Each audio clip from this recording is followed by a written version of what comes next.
Early morning calm of Tehran was shattered on Saturday, February 28, 2026, marking the violent beginning of a major new war in the Middle East. Residents of the Iranian capital awoke to the terrifying sounds of explosions and air raid sirens as a coordinated series of joint U.S.-Israeli airstrikes targeted over 2,000 strategic locations across the country.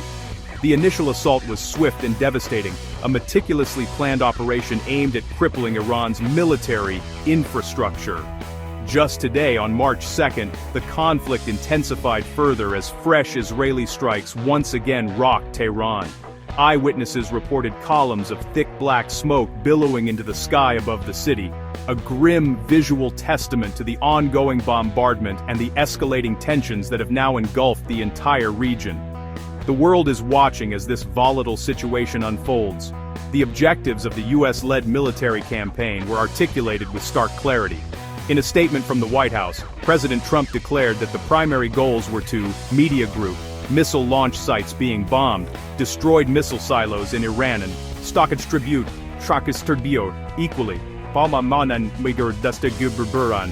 completely destroy Iran's missile capabilities, annihilate its naval forces, and irrevocably prevent the nation from acquiring a nuclear weapon or continuing to fund its proxy forces across the Middle East. He suggested the campaign could last 4 to 5 weeks or potentially longer, not ruling out the possibility of deploying ground troops if necessary. However, U.S. Defense Secretary Pete Hegseth clarified that the mission, while extensive, is not aimed at regime change. The focus, he insisted, remains on neutralizing immediate threats and degrading Iran's capacity to wage war beyond its borders. The initial wave of strikes delivered a significant blow to the heart of the Iranian establishment. Reports confirmed that Iran's supreme leader, Ayatollah Ali Khamenei, was killed in the February 28th attack, a development that sent shockwaves through the country's leadership structure.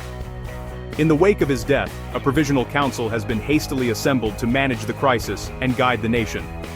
Judiciary Chief Gholam Hossein Mohseni Ejei is widely seen as a leading candidate to eventually succeed Khamenei.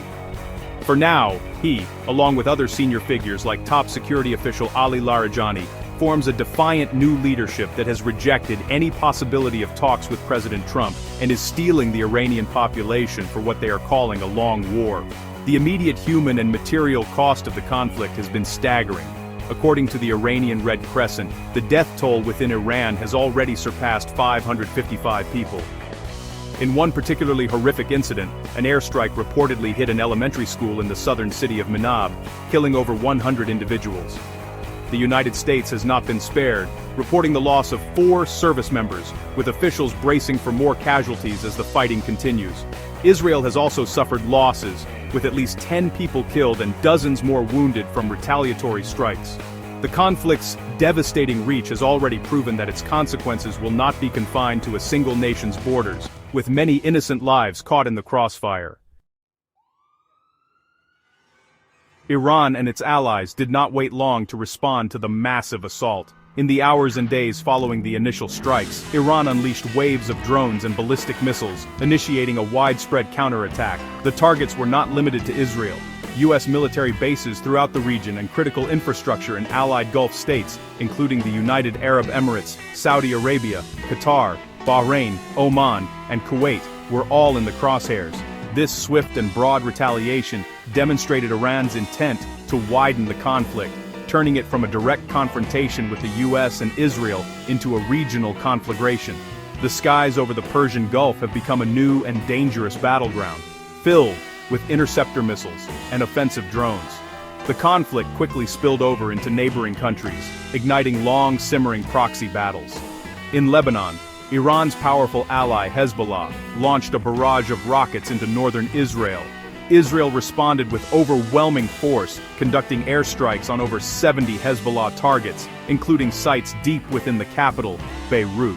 These strikes resulted in the deaths of senior Hezbollah intelligence official Hussein Makhled and Palestinian Islamic Jihad commander Adam al-Othman, and have displaced thousands of Lebanese civilians fleeing the violence.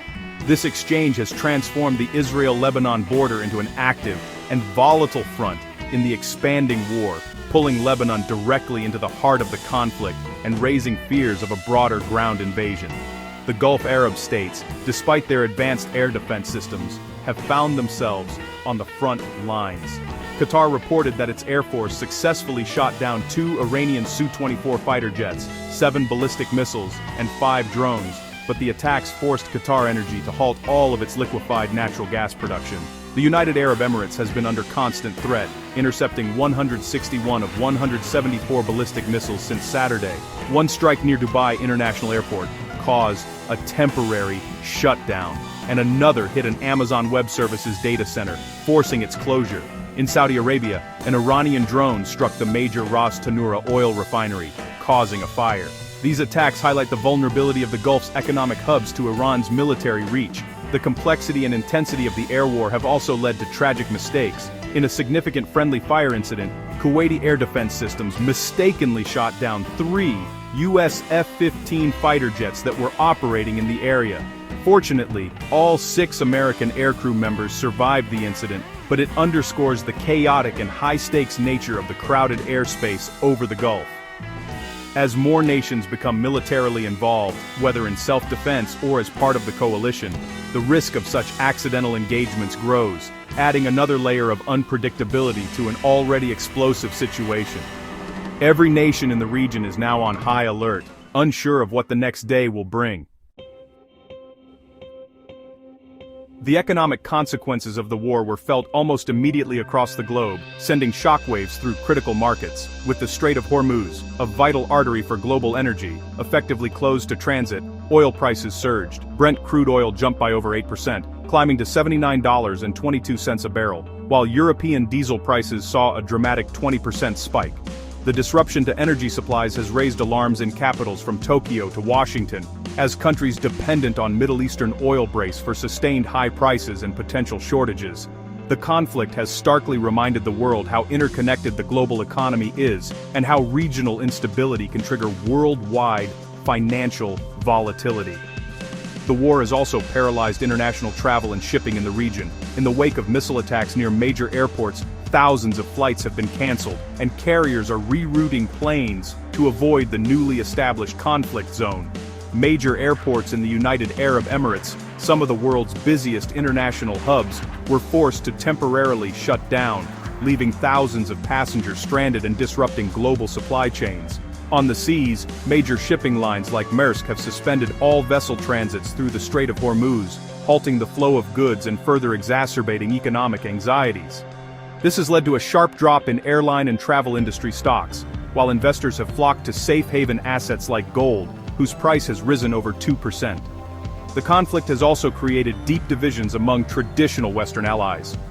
While the United Kingdom allowed the United States to use its military bases for what it termed defensive strikes, it pointedly refused to participate in any offensive operations against Iran, signaling a desire to distance itself from a full-scale war. In a more forceful rebuke, Spain denied the United States use of its military bases altogether, condemning the American-led action as unilateral and undertaken without broader international consensus. These fractures within NATO and among key U.S. partners highlight the controversial nature of the military campaign and the diplomatic fallout it is creating on the world stage. Meanwhile, other global powers are navigating the crisis with caution. Russia and China, who have historically maintained closer ties with Iran, both issued statements condemning the U.S.-led strikes. They called for an immediate de-escalation and a return to diplomacy, framing the military action as a violation of international law. However, neither country has offered any concrete military or civilian support to Iran, suggesting they are unwilling to be drawn directly into the conflict. Similarly, the Gulf Cooperation Council, composed of Iran's regional rivals, condemned Iran's retaliatory attacks on its members, but also urgently called for diplomacy to end the fighting, reflecting a deep-seated fear of a prolonged war on their doorstep. For the people living in Iran and across the Middle East, life has been irrevocably altered in just a few short days. The constant threat of airstrikes, drone attacks, and missile barrages has introduced a new and terrifying reality dominated by fear and uncertainty. In Tehran, families huddle in their homes, listening to the sounds of explosions and the wail of sirens, while in Beirut, thousands are forced to flee their homes, becoming refugees in their own country. The psychological toll of living under constant threat is immense, as the routines of daily life, going to school, work, or the market, are now fraught with danger. The war is not just being fought by armies, it is being endured by millions of civilians. The conflict has also ignited passionate and, at times, violent reactions far beyond the immediate battle lines. In Iran, the government has called for mass rallies to demonstrate public support for the Islamic Republic and to mourn the death of Ayatollah Khamenei, attempting to unify the population against a common enemy. In the United States, the war has become a contentious political issue, even influencing the Democratic primary race in North Carolina, as candidates are forced to take a stand.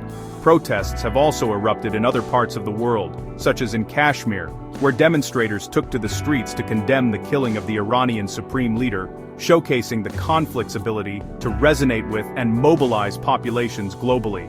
Economically, the war is creating immense hardship for ordinary people. The shutdown of ports and airspace is disrupting the supply of food, medicine, and other essential goods, threatening to create shortages and drive up prices. For countries like Lebanon, already grappling with a severe economic crisis, the added burden of war could be catastrophic. In the Gulf states, the attacks on economic infrastructure and the exodus of foreign nationals, such as Italy's evacuation of its citizens from the United Arab Emirates, are shaking confidence and threatening the very foundations of their open, trade-based economies. The long-term economic recovery for the entire region looks daunting, with reconstruction costs expected to be astronomical. Ultimately, the war between Israel, the US, and Iran marks a dark and transformative moment for the Middle East. It has shattered the fragile status quo, reshaped alliances, and unleashed a wave of violence with no clear end in sight. The initial objectives of neutralizing military capabilities have spiraled into a multi-front conflict that is exacting a heavy toll on civilians and destabilizing the global economy. As the fighting rages on, the most profound and lasting impact will be on the people of the region, who must now navigate a future defined by loss, displacement, and the deep scars of a war that has changed their world forever. The path forward remains dangerously unclear.